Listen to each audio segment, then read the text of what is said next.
Não está ela. Já estamos. Agora talvez. Já estamos. Então, boa tarde a quem nos está a ouvir e a seguir aqui por este canal virtual, mas muito presente, de qualquer modo. Estamos a chegar ao fim do nosso ciclo de conversas com Ana Gomes sobre educação e convidámos para rematar o caminho que fizemos até aqui Ana Maria Bettencourt, que vem falar sobre o que falta fazer na educação em Portugal no século XXI. Para muitos, a Ana Maria não precisa de apresentação, mas ainda assim, para quem não a conhece, Ana Maria Bettencourt é professora emérita do Instituto Politécnico de Setúbal, mas, para além disso, foi uma das fundadoras da Escola Superior de Educação de Setúbal, juntamente com Maria Emília Brederó de Santos e Teresa Martins. Há muitos anos, nos anos 80, quando o ensino politécnico estava a começar e quando a formação de professores e educadores precisava de um empurrão grande em Portugal. Tem coordenado e acompanhado inovações educativas sempre relacionadas com a educação para o desenvolvimento sustentável, para a educação para a cidadania, a luta contra a exclusão educativa e é presidente do Conselho Geral do Instituto Politécnico de Lisboa desde 2015, foi presidente do Conselho Nacional de Educação entre 2009 e 2013, foi consultora e assessora da Casa Civil do Presidente da República Jorge Sampaio entre 96 e 2006 e foi deputada à Assembleia da República entre 91 e 95 e é uma das figuras incontornáveis do pensamento sobre educação em Portugal. É grande oficial da Ordem do Infante Dom Henrique, portanto um reconhecimento do trabalho que foi desenvolvido e hoje vamos ouvi-la em conversa com Ana Gomes sobre os desafios que ainda se colocam em Portugal na área da educação e o que é que nós, tendo feito um caminho tão rico e tão seguro nos últimos 45 anos, 44, o que é que ainda nos falta fazer, Ana Maria Bettencourt? Olá, muito obrigada pelo convite, pelas suas palavras. Ana Gomes, é um prazer estar aqui consigo. É muito importante que uma candidata à presidência da República se interesse pela educação, que, digamos, é na educação que está muito do nosso futuro e da qualidade do nosso futuro e da nossa democracia. Por isso, quero felicitá-la por dar assim tanta atenção a esta área e queria agradecer as palavras da Cristina Gomes da Silva.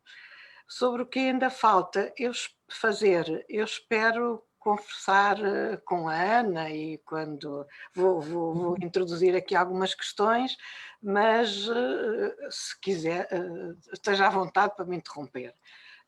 O que é que ainda falta? Eu acho que é importante começar esta conversa por dizer que fizemos muito. E fizemos muito na educação porque nós tínhamos em 1974, quando tivemos a nossa democracia, tínhamos uma situação muito má na educação. Um quarto dos portugueses era analfabeto, mesmo mais de um quarto. E fizemos um grande caminho, desde o pré-escolar ao ensino superior, caminhamos no sentido positivo de fazer com que cada vez mais crianças, jovens e adultos tivessem acesso à educação. Mesmo assim, ainda temos muito para fazer. E, por exemplo, eu vi há bocado o Estado da Educação que o Conselho Nacional de Educação publicou agora recentemente e que tem dados muito interessantes. Dados sobre este caminho que se fez, mas também sobre as necessidades que nós temos. Sobre as necessidades, eu lembrava aqui um dado que a mim me impressiona muito, que é um dado do último censo, que mostra que mais de 3 milhões de pessoas, portanto, quando foi o censo, tinham o 4º ano de escolaridade ou menos. Mais de 3 milhões de portugueses. Portanto, isto é qualquer coisa de muito impressionante. Mas fomos fazendo caminho, mas este caminho ainda tem, digamos que, muito espaço para continuar. Por exemplo, ainda temos muitos jovens que abandonam a escola sem completar a escolaridade obrigatória, que é agora até aos 18 anos ou de 12 anos. Ao mesmo tempo, no caminho, gostava de lembrar aqui que no ensino superior, por exemplo, nós temos hoje quase 40% das pessoas entre os 30 e os 34 anos que completam um curso superior, o que é fantástico, não é? Também ao nível do pré-escolar, eu ouvi aqui a sua conversa com a Teresa Vasconcelos, também fizemos um caminho muito bom a nível do ensino secundário, mas, como eu dizia há bocado, falta fazer muito, porque nós tínhamos aqueles analfabetos todos e tivemos durante estes anos todos da democracia ainda muitas pessoas que abandonaram a escola sem ter um mínimo de educação. E, portanto, essas pessoas são hoje adultos que ainda precisam de educação. Portanto, um dos caminhos que nós temos que fazer é, de facto, conseguir que os adultos tenham, digamos, aprendam, mesmo que não consigam ter diplomas, mas que consigam ter um mínimo para viver numa sociedade onde a literacia é cada vez mais importante. Portanto, no que falta fazer, eu gostava de abordar aqui algumas questões. Uma delas, que é para mim a fundamental, é as desigualdades. Nós ainda temos muitas desigualdades no nosso ensino.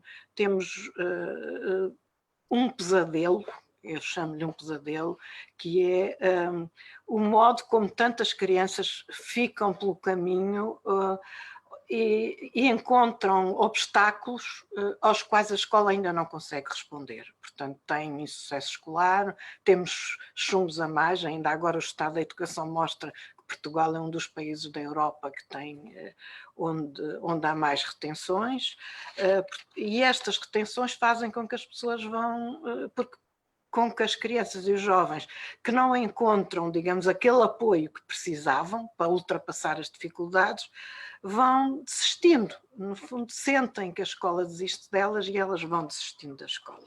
Portanto, esta grande questão é a necessidade de ultrapassar as dificuldades.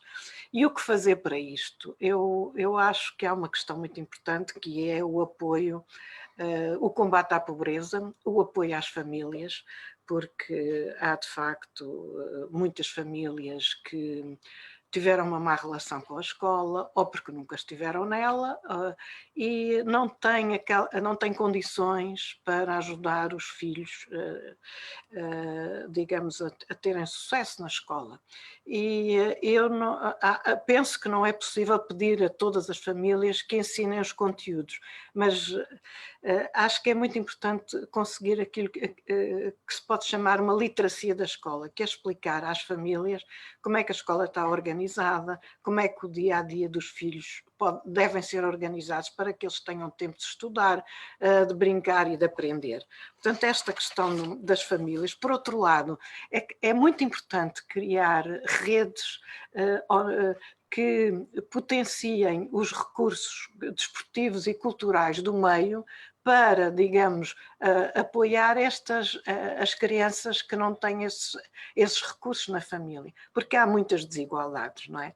Depois, em termos de escola, eu assumo que nós temos que tornar a retenção excepcional ao longo do ensino básico. Há muitos políticos que não gostam disto, mas eu penso que, de facto, não é por aí. É apoiando as crianças para ultrapassarem, não é chumbando, utilizando a expressão mais conhecida.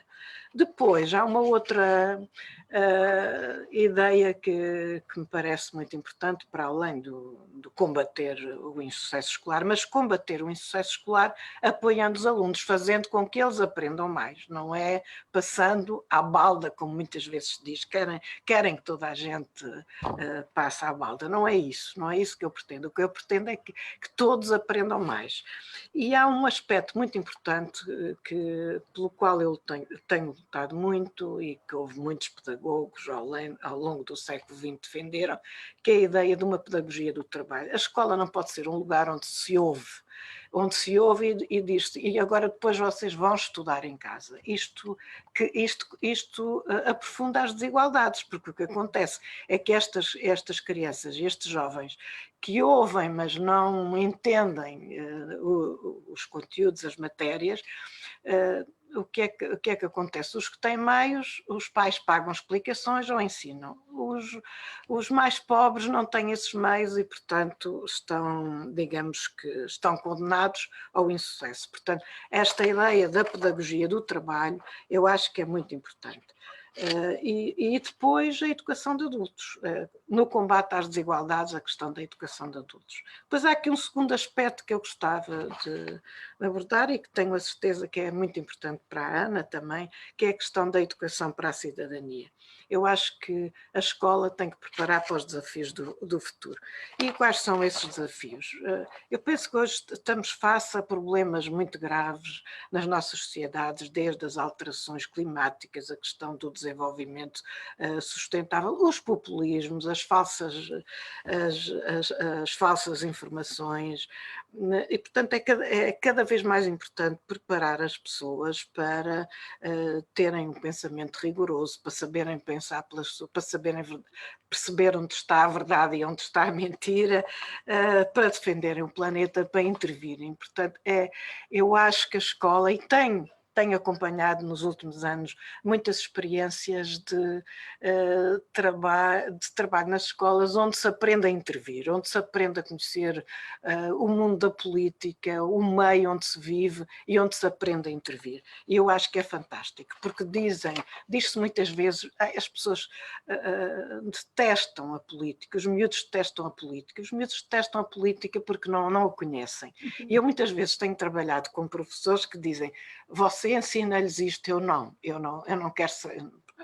Eu não percebo nada de política, há muita gente que diz isto, quando a política é a nossa vida, é a vida de todos, não é? E, portanto, eu acho fundamental que a escola cada vez mais faça estas abordagens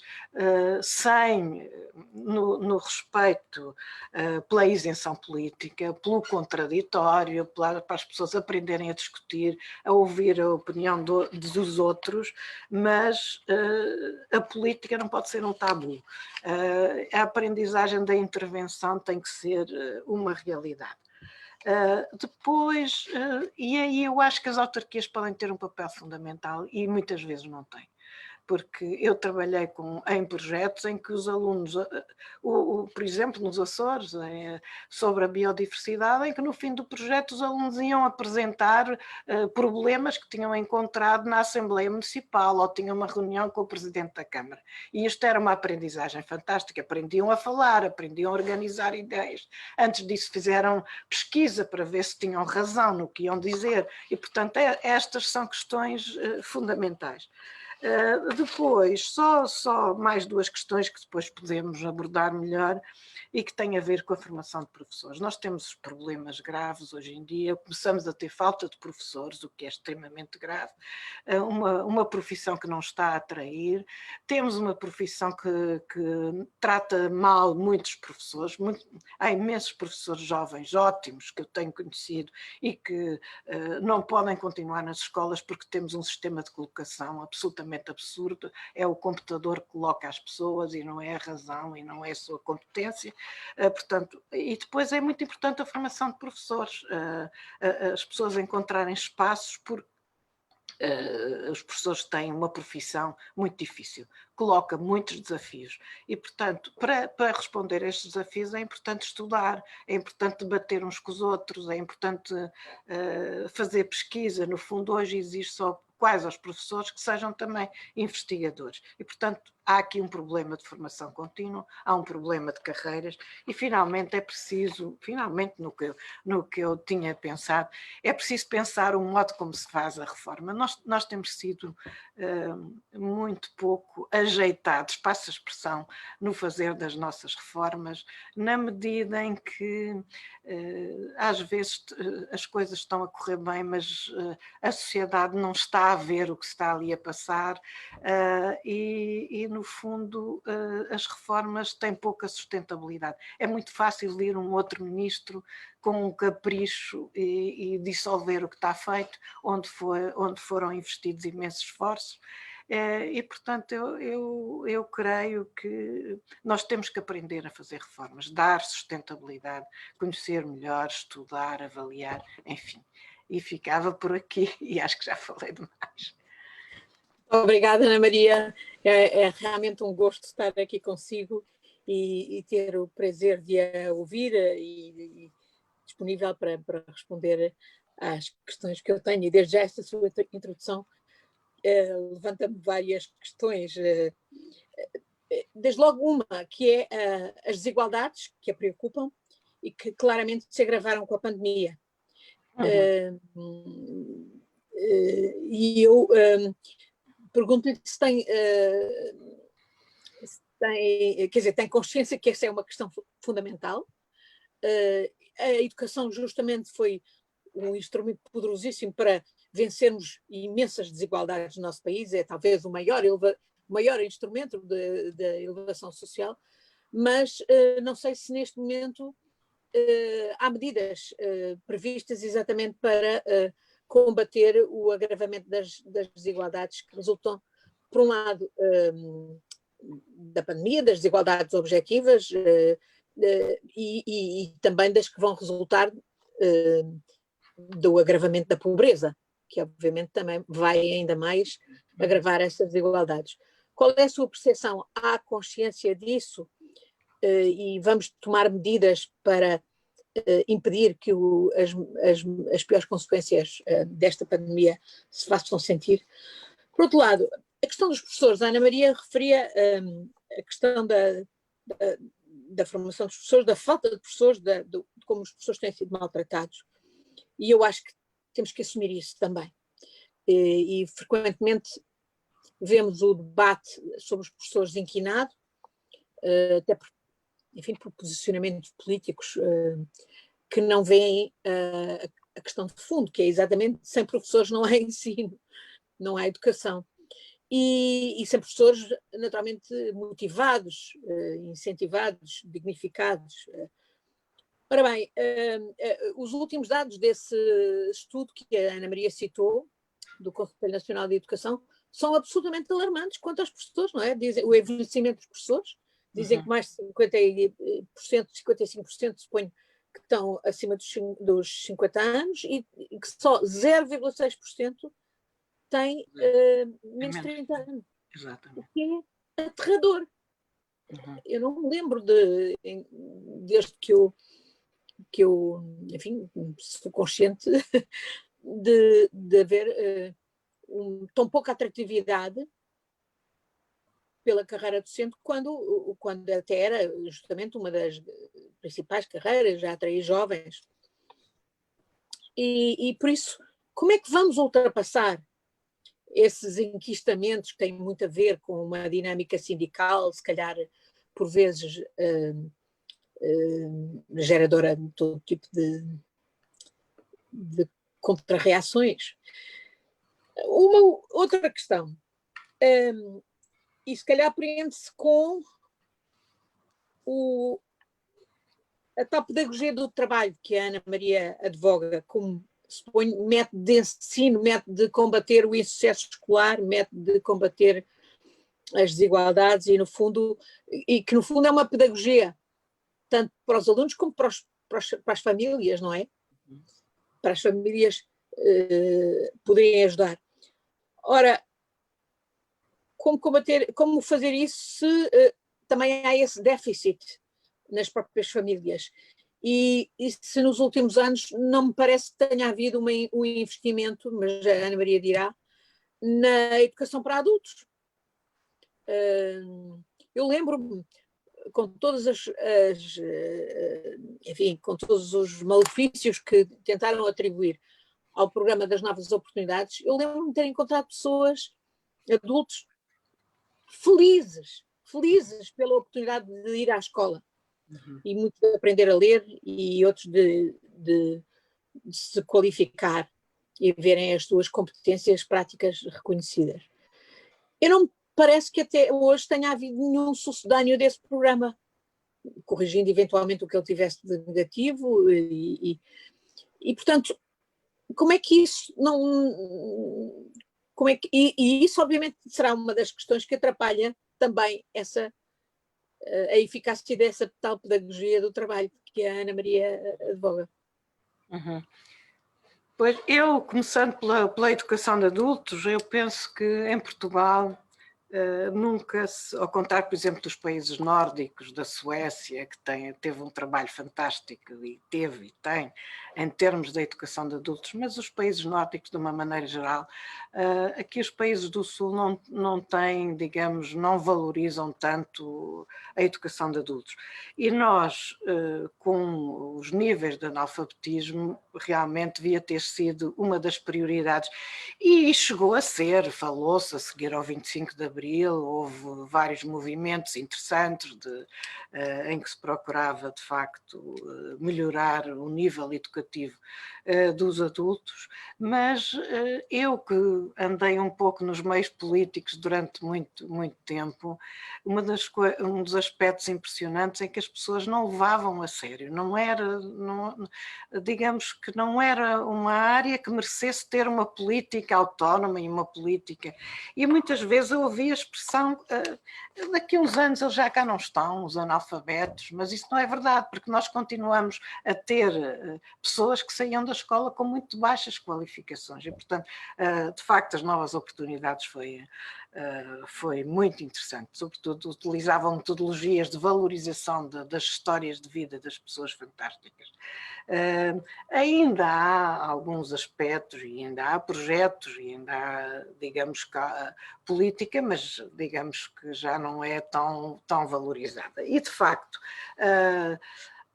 um dos aspectos que foi estudado é que quando os pais estavam em formação, esse aspecto contribuía bastante para a melhoria da formação dos filhos e para a melhoria dos resultados escolares. A Lucília Salgado fez um trabalho interessante nessa área. E, portanto, a questão da educação de adultos continua a ser uma necessidade e continua a ser um aspecto. Ainda agora para a pedagogia do trabalho. A pedagogia do trabalho, para mim, é importante que os pais ajudem, mas implica sobretudo uma mudança completa no modo como se organiza o dia-a-dia da escola. Ou seja, ouvir menos e trabalhar mais, pesquisar mais, digamos, porque a escola, no fundo, hoje em dia é exigida à escola um trabalho monumental em termos de resposta aos desafios que se colocam, não é? Tudo aquilo que está no mundo, e isto não pode ser debitado, não pode ser transmitido, tem que ser pesquisado, tem que haver trabalho de debate, tem que haver trabalho de pesquisa no meio, de ouvir várias pessoas, porque outro aspecto também interessante é que um ensino, uma escola onde se ouve muito, é muito mal para os professores, porque estes professores estão em competição com as redes sociais, com a televisão, e estão inevitavelmente derrotados, porque os alunos, também há estudos que mostram que os alunos dizem que os programas são muito pesados, que não gostam cada vez menos da escola, e tem a ver com isto, tem a ver com, de facto, a escola ainda continuar a ser muito transmissiva, e nessa dimensão dimensão perde com o mundo em que vivemos, onde a comunicação está em todo lado e os alunos estão permanentemente com acesso à comunicação. Portanto, a pedagogia do trabalho é uma pedagogia onde as pessoas têm mais responsabilidade, onde os alunos sabem o trabalho que têm que fazer, não é o professor que está permanentemente a dizer, o aluno sabe o trabalho que tem que fazer, tem mais autonomia e responsabilidade para o fazer.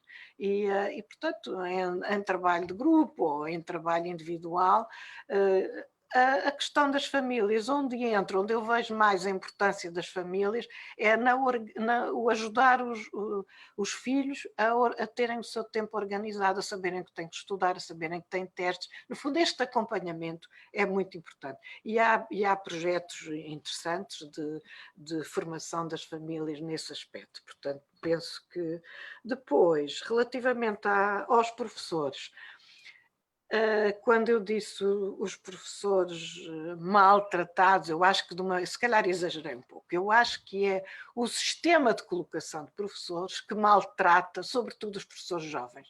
E há muitos jovens que ingressam no ensino, têm umas horas, ganham só uma parte do salário e acabam por desistir, porque não dá para se deslocarem para outras regiões e, portanto, eu queria me referir, sobretudo, ao modo de colocação por um computador que é cego relativamente à qualidade, que só vê a idade dos professores, o tempo de trabalho, e portanto isto parece-me que é muito grave.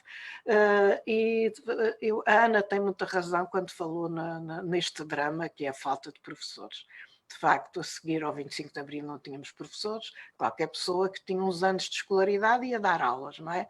Depois conseguiu-se recuperar imenso, houve mais uma outra fase aí atrás em que houve falta de professores e agora temos este drama são os próprios cursos de formação que não têm candidatos. E isto é uma matéria que se tem que trabalhar, quer criando incentivos à profissão, de valorização da profissão, quer pensando noutras formas de contratar os professores e de valorizar o bom trabalho que muitos fazem, porque há muitas escolas e o nosso sistema é muito cego ao bom trabalho dos professores e ao mau trabalho, e isso não pode continuar a ser. Eu comecei do fim para o princípio das suas questões. Relativamente não sei se ia dizer alguma coisa. Não, continua, depois tenho mais umas questõezinhas. Relativamente às desigualdades, criadas pela pandemia, eu acho que as pessoas têm a noção de que foi dramático, por um lado porque havia muitos alunos que não tinham meios de acesso à informação, não é? Não tinham, ou porque não tinham computadores, ou porque houve em muitos locais era a própria polícia que ia levar os materiais para os alunos trabalharem em casa, houve várias, inventaram-se muitos meios de chegar aos alunos. Eu acho que as escolas fizeram um trabalho fabuloso na procura de outras formas. Penso que descobriram outras formas de trabalhar também, portanto não foi tudo mau. Houve, por exemplo, a utilização dos meios audiovisuais cada vez mais e informáticos. Penso que o Ministério pensou e pelo que eu tenho ouvido, esteve bastante preocupado com a situação das desigualdades e houve mesmo instruções muito interessantes para a recuperação dos alunos. O que é que eu penso? Muito interessantes, e penso que algumas que se tentou implementar algumas dessas instruções para a recuperação. O que me parece é que a situação é tão difícil no dia a dia das escolas, é tão dramática a questão da segurança, das questões sanitárias são tão complicadas que eu penso que a pedagogia e estas questões da recuperação nem sempre consegue ser encarada, não é? Estas questões não conseguem ser encaradas como é preciso. Enquanto a pandemia durar, vai ser muito complicado, porque as pessoas vivem momentos terríveis, os alunos, os professores, os diretores de escolas, viveram um verão impossível a tentar recuperar, encontrar meios de trabalho. Os alunos estão muito satisfeitos de ter voltado à escola, de uma maneira geral, muito satisfeitos. Mas, de facto, vamos esperar que isto passe depressa, este pesadelo, não é? Sim. Ana Maria, eu nestas conversas ouvi vários exemplos fantásticos que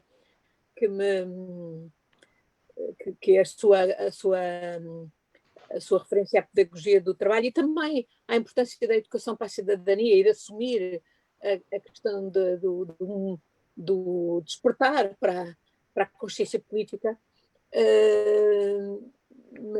Agora me suscitaram, estou-me em particular a lembrar do exemplo da Assembleia de Jovens da Escola Secundária de Sesimbra e da articulação que tem com a Assembleia Municipal e com a resolução de problemas concretos do município e dos jovens. E esse é, de facto, um exemplo extraordinário, que, aliás, percebi que é replicado exatamente em tarefas de pesquisa em várias disciplinas nessa escola. Exatamente, um trabalho pareceu-me que era um caso a replicar por todo o país. Certamente seria muito mais motivador para alunos e para professores. Mas uma das questões que eu também queria colocar-lhe, que resulta do que já discutimos, um dos setores da população portuguesa que tem um nível de literacia, de educação, digamos, não é de literacia, suponho que é educação a palavra correta, mais baixo, até comparativamente com os outros países, é o do setor dos empresários. E isto tem consequências para a organização económica do país. O facto de termos ainda dos níveis mais altos de pouca educação, comparativamente com os outros nossos parceiros europeus. E isso reflete, portanto, na economia, na organização das empresas, etc. Nunca foi tentado que houvesse educação específica para setores de empresários. Eu imagino que agora, por exemplo, com os desafios da organização digital, isso seja mais importante do que nunca.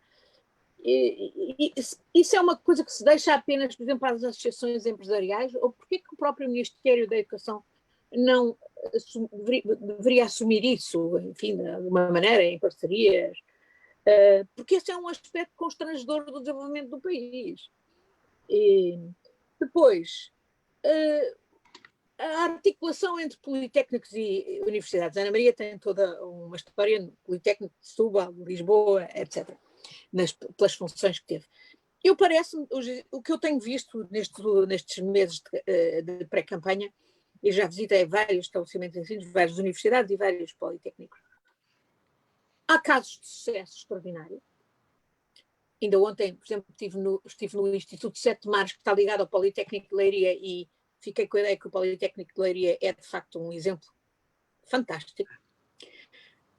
Mas há outros politécnicos que se sentem mal, desprezados, vistos até pela comunidade de forma negativa, porque a comunidade teria aspirações a ter universidade. Por exemplo, lembro-me que isso me foi dito, por exemplo, em Viseu, por estudantes. E há em todos eles imensos problemas de articulação. Por exemplo, quando se fala das oportunidades de cooperação e de colaboração em projetos internacionais, os politécnicos têm mais dificuldade porque se chamam institutos politécnicos e não se chamam universidades. Pois, por outro lado, há uma rivalidade absurda destas que nós em Portugal somos aparentemente useiros e vezeiros, as universidades que não deixam os politécnicos assumirem, por exemplo, o conferir de graus de doutoramento, não obstante as pessoas estarem nos politécnicos a trabalhar e a fazer os ditos graus de doutoramento. Portanto, parece-me aí uma série de empecilhos quase que administrativos e burocráticos que eu não percebo como é que ainda essas questões não estão resolvidas. A Ana Maria pode-me explicar o que se passa, o que é que se poderia fazer? Se calhar não sou muito, sou de um lado, digamos, estou mais de um lado, fiz a vida toda por opção nos politécnicos e portanto, posso... podemos começar por aqui. De facto, a situação a criação do ensino politécnico fez sentido, fez todo o sentido na altura em que foi, final dos anos 70, anos 80, fez todo o sentido porque nós tínhamos uma rede de ensino superior muito restrita e tínhamos níveis de frequência baixíssimos, eram da ordem dos 4% ou 5%, qualquer coisa dessa ordem. Portanto, havia, digamos, uma elite muito restrita e muito centrada em Lisboa, Porto e Coimbra, pouco mais. Depois, nos anos 70, houve ali a reforma Veiga Simão, que trouxe mais alguns projetos, mas havia a noção de que o alargamento da rede e do acesso ao ensino superior exigiria outro tipo de instituições que existiam no mundo, o ensino superior curto, o ensino superior de curta duração, ensino politécnico, enfim. E foi assim que nos anos 80 foi criada uma rede que fez todo o sentido e que permitiu uma explosão no acesso ao ensino superior muito importante e números que nos orgulham. Entretanto, no ensino politécnico foram se formando cada vez mais o seu corpo docente, fazendo mestrados, depois doutoramentos, e hoje em dia nós temos um corpo docente do ensino politécnico altamente qualificado e que pode e orienta doutoramentos. Há doutoramentos em universidades, por exemplo, na área das artes, que são orientados por gente do Politécnico que depois não pode pôr a chancela naquele doutoramento. Ou seja, há muitos doutoramentos, Leiria é outro caso, que são feitos inteiramente nos Politécnicos e depois não pode. E há uma questão que não são as universidades que não deixam, são os políticos. Os políticos que, se quiserem, amanhã uma alteração na lei de bases, uma alteração pontual e cirúrgica que permita aos politécnicos conferir doutoramentos. Há neste momento um movimento a nível de Conselhos Gerais dos Politécnicos no sentido de poderem, por um lado, se conseguir garantir o doutoramento nos politécnicos e, em segundo lugar, uma mudança. A Ana levantou muito bem a questão de ser difícil fazer acordos internacionais porque, digamos que os politécnicos não têm o nome universidade no seu... E, portanto, era fundamental alterar esta designação e uma das medidas propostas pelos Conselhos Gerais é que os politécnicos se passem a chamar universidades politécnicas. Houve imensos países que já fizeram esta alteração. O Reino Unido já fez isto há muito tempo, portanto, transformou em universidades. Mas houve vários países que fizeram esta transformação e que hoje têm uma rede de universidades politécnicas ou universidades de ciências aplicadas, como algumas se chamam, e isto não significa descaracterizar, não significa que os politécnicos vão ser mais teóricos ou menos ligados à realidade, ou menos inseridos regionalmente. Não significa. Vão ter as mesmas características, só que podem conferir doutoramentos. Há hoje doutoramentos que um doutoramento pode ser um filme, ou pode ser uma peça de música, ou pode ser muita coisa que faz todo o sentido num politécnico, mas que convém, não faz sentido é ter o grau universitário quando todo aquele trabalho, a investigação, a pesquisa, a construção de todo aquele trabalho foi feito no politécnico. Relativamente a outra questão que me colocou, eu estou menos preparada, talvez vou assumir claramente. É verdade que os empresários portugueses, há muitos empresários portugueses com muito baixas qualificações. Julgo que é uma proposta bem interessante saber como é que se pode qualificar mais. Não tenho a certeza se existem ou não projetos. É por isso que digo, não quero responder, não sei se existem. Para além das associações de empresários, não sei se existem outros projetos. Mas é evidente que os empresários mais qualificados ou que procuram qualificar-se e informar-se têm muito mais sucesso empresarial. Não há dúvida nenhuma, não é? Pode não ser... Há quem faça a distinção entre patrões e empresários. Os patrões é aquilo que nós temos, não temos propriamente empresários. Justamente por aquilo que a Ana estava a dizer, porque há uma falta de preparação que não é só dos empresários, é de algum modo de alguns setores da população portuguesa em geral, mas esta distinção entre...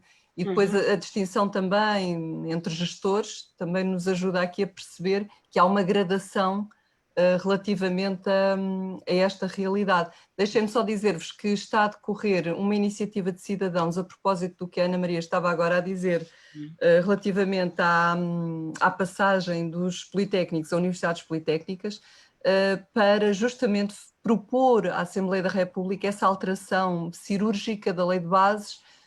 Precisamos de 20.000 assinaturas para transformar isto numa verdadeira iniciativa de cidadãos e está a decorrer a recolha de assinaturas. Eu posso mandar para vocês, se quiserem subscrever. E a iniciativa foi nossa, dos Conselhos Gerais.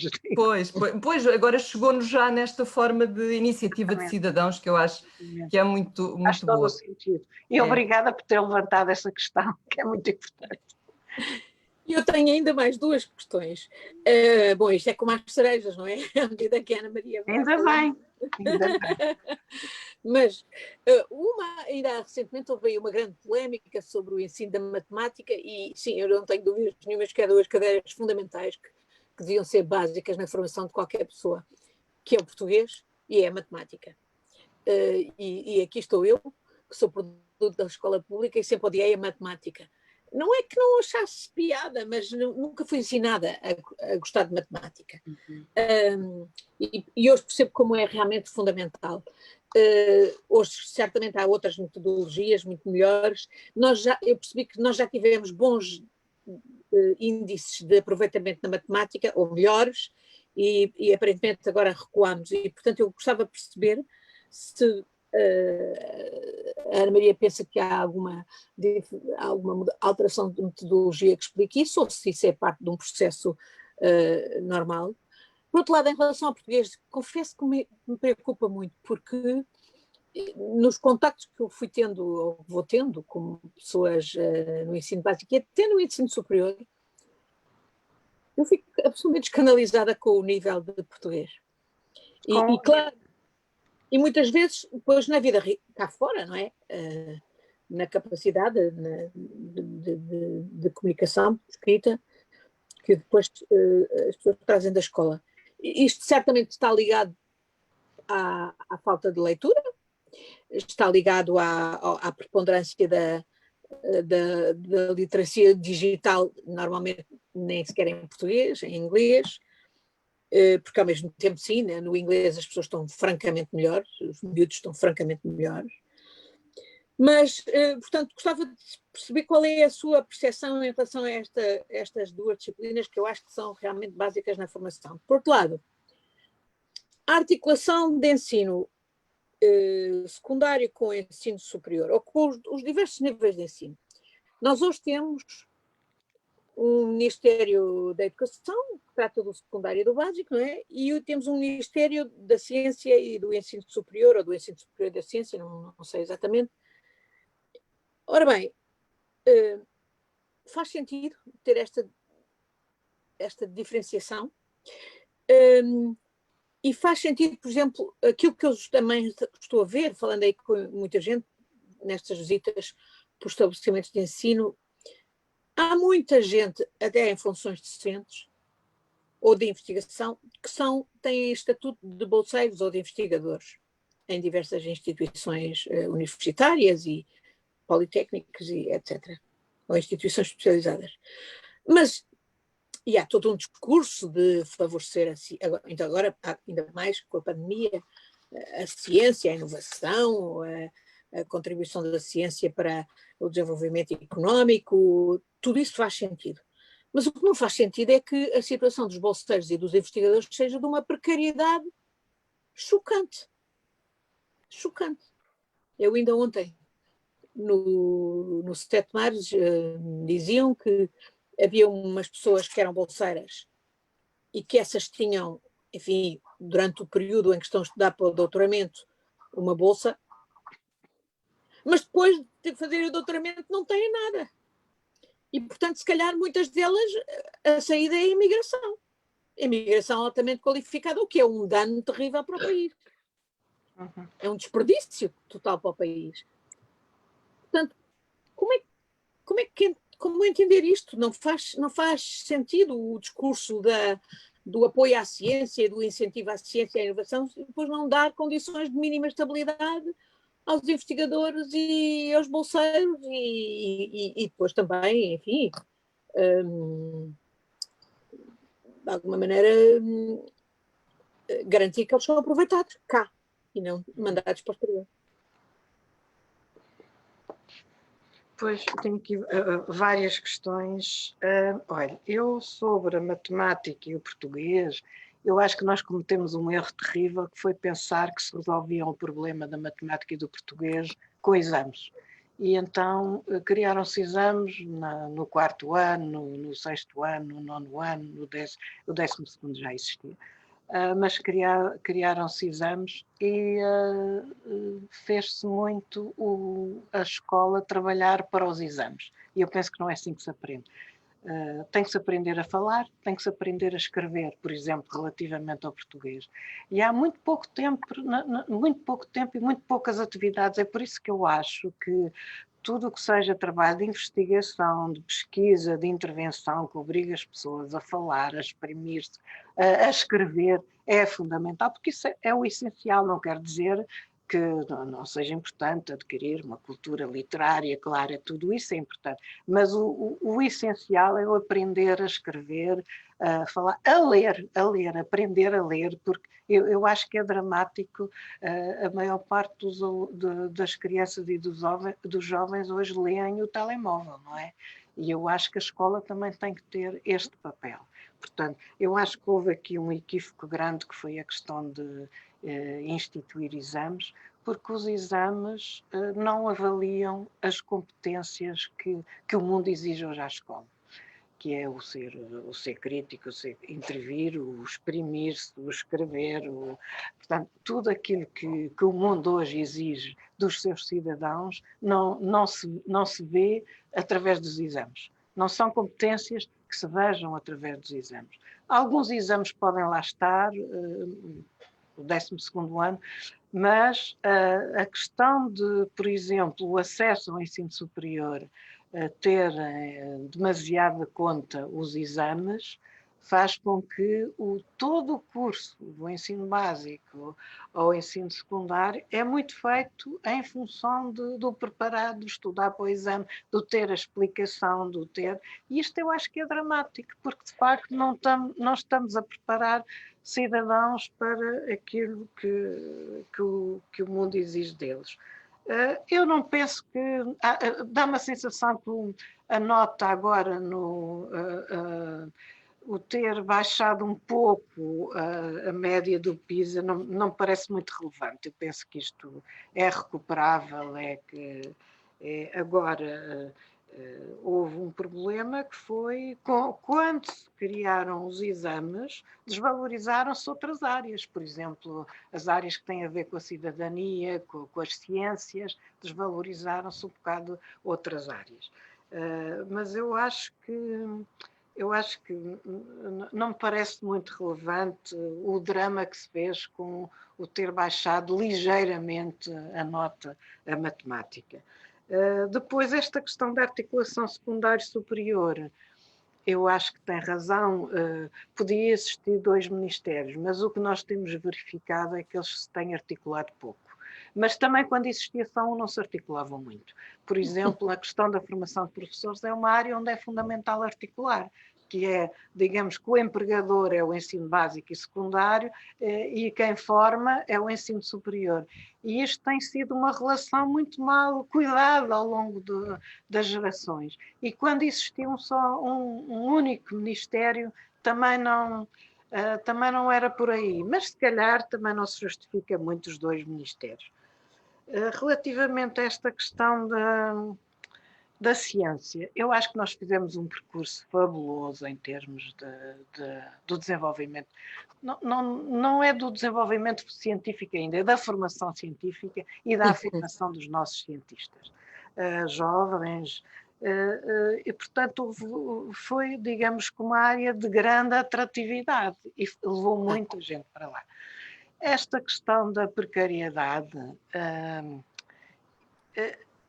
tem muito a ver, por um lado, eu acho que o investimento é insuficiente, porque houve muita gente a formar-se e a ser atraída por carreiras científicas, mas não houve um investimento correspondente para empregar estas pessoas todas. Isto, eu tenho ouvido falar, não é muito a minha área, mas tenho ouvido falar uma das soluções e que já está a acontecer, muitas destas pessoas irem para o privado. Bem, nós vemos agora, por exemplo, com as vacinas, o contributo que há das empresas, não é? Portanto, a questão das empresas empregarem cada vez mais, elevarem o seu nível, empregarem cada vez mais.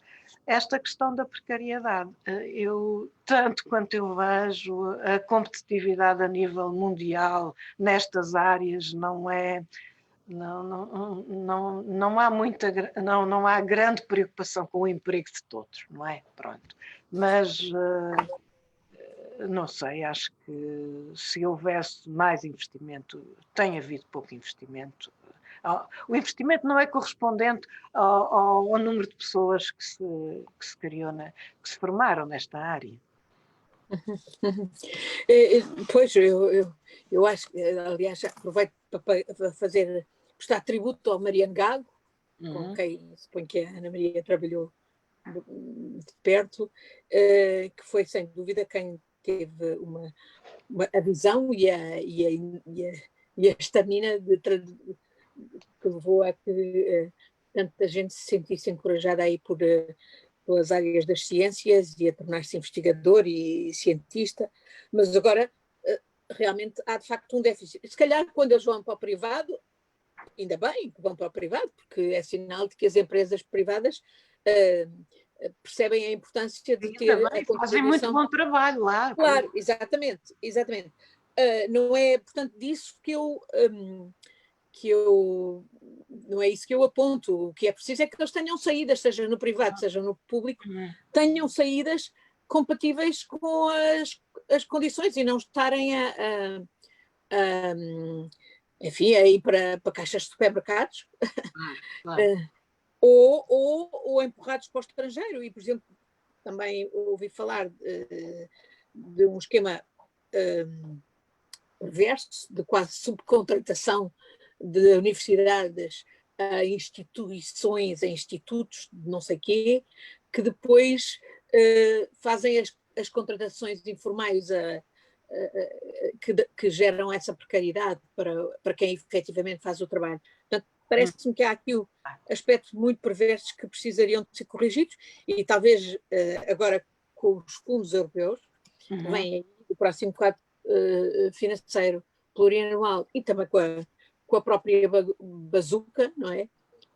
Que haja justamente atenção a esse aspecto que a Ana Maria focou de criar oportunidades para empregarmos cá, no privado ou no público, mas cá, e garantir que se consegue que eles fiquem cá, essas nossas centenas, se calhar milhares de cientistas e investigadores que precisam ter condições minimamente adequadas para poderem desenvolver as suas capacidades, a sua criatividade, o seu talento. A criatividade é importante também nas artes, também. Não sei só falar só da ciência, não é? Mas a ciência. Sim, as artes, claro. E o próprio desporto. E o próprio desporto. Eu, por exemplo, há dias visitei o magnífico Escola Superior de Desporto em Melgaço, e que tem condições fabulosas, desde logo um edifício lindíssimo, um enquadramento paisagístico maravilhoso, pareceu-me gente altamente motivada, professores e certamente alunos, mas depois também com alguns estrangulamentos que não se entende. Por exemplo, disseram que ali não é possível formar professores de educação física para o ensino secundário, visto que isso foi dado em exclusivo a uma escola que estará aqui localizada em Lisboa, no Jamor.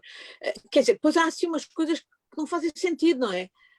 Que se calhar têm mais uma vez a ver com estas guerras de Alecrim e Majarona em que nós somos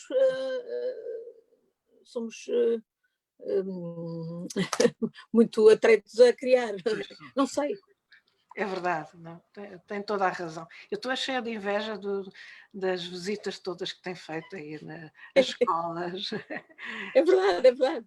Tenho gostado imenso de estar a sua capacidade de aprender e de ver a realidade. Eu acho que é muito importante. Estava a ler no livro do Obama justamente uma viragem na campanha dele, foi quando ele começou a falar do que via e do que ouvia no terreno.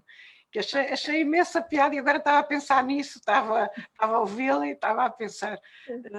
Muito interessante. Eu não teria capacidade nenhuma de estar onde estou neste momento na campanha se não tivesse andado nestes 2 últimos meses, de facto. Apesar de todas as limitações, tem sido possível ir visitar e as pessoas estão extremamente receptivas, têm sido lindamente recebida e as pessoas têm-me explicado, por um lado, com orgulho aquilo que fazem e aquilo em que estão e os projetos que têm, por outro lado também têm falado dos bloqueamentos que sentem e tem sido realmente o balanço é altamente positivo do que tenho visto, não há dúvida, mas há problemas e eu penso que justamente quem tem a ambição de ser Presidente da República tem que conhecer esses problemas e tem que ter prestar-se a exatamente usar a magistratura de influência que vem com o cargo para pôr os atores diversos a conversar e a resolver estes bloqueamentos, porque eles são superáveis, sem dúvida. São superáveis. Muitas destas questões que nós estamos hoje aqui a falar, se calhar resolvem-se com conversas e com as pessoas a entenderem que há problemas que não fazem sentido e que não correspondem a toda uma retórica política que faz sentido, não é? Pois, e são problemas que não podem ser calados e que o facto de serem calados eles vão se perpetuando. E o facto de um Presidente da República ou de uma Presidente da República trazer estes problemas para a ribalta é muito importante, porque também é o reconhecimento das pessoas, das suas dificuldades, mas também dos feitos, como estava, por exemplo, há bocado a referir Leiria e as escolas que visitou, não é? É muito importante, de facto, esta escuta, não é? Esta escuta, este reconhecimento. E eu acho que na nossa educação há pouco desse reconhecimento, a valorização do que se faz, as pessoas conhecem mal. E eu acho que um Presidente da República, e eu sei porque preparei muitas visitas desses tipos. Doutor Jorge Sampaio?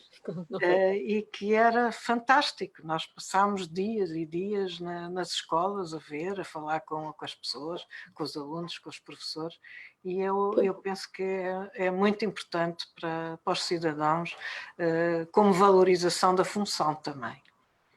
Eu tenho a sensação que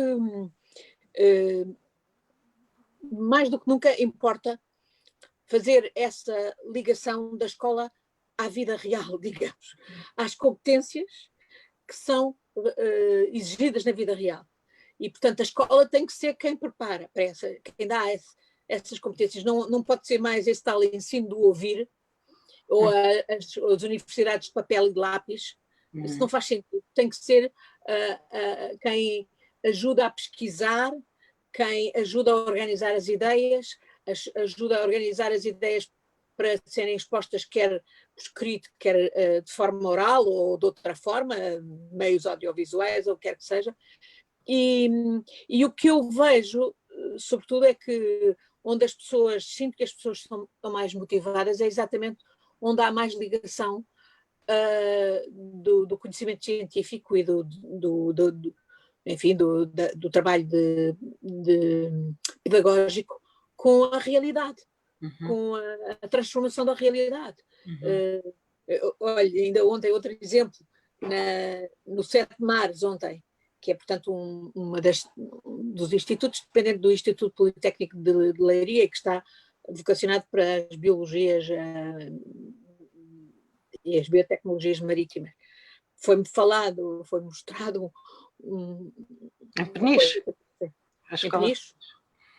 Um molusco, ou uma coisa qualquer, que deve ser um molusco, que se chama o pepino do mar, que em Portugal não se dá valor nenhum, e que, no entanto, tem um valor comercial extraordinário na Ásia, e que, no fundo, a própria escola pode ter um papel na sensibilização, por exemplo, de determinados operadores ligados à pesca, para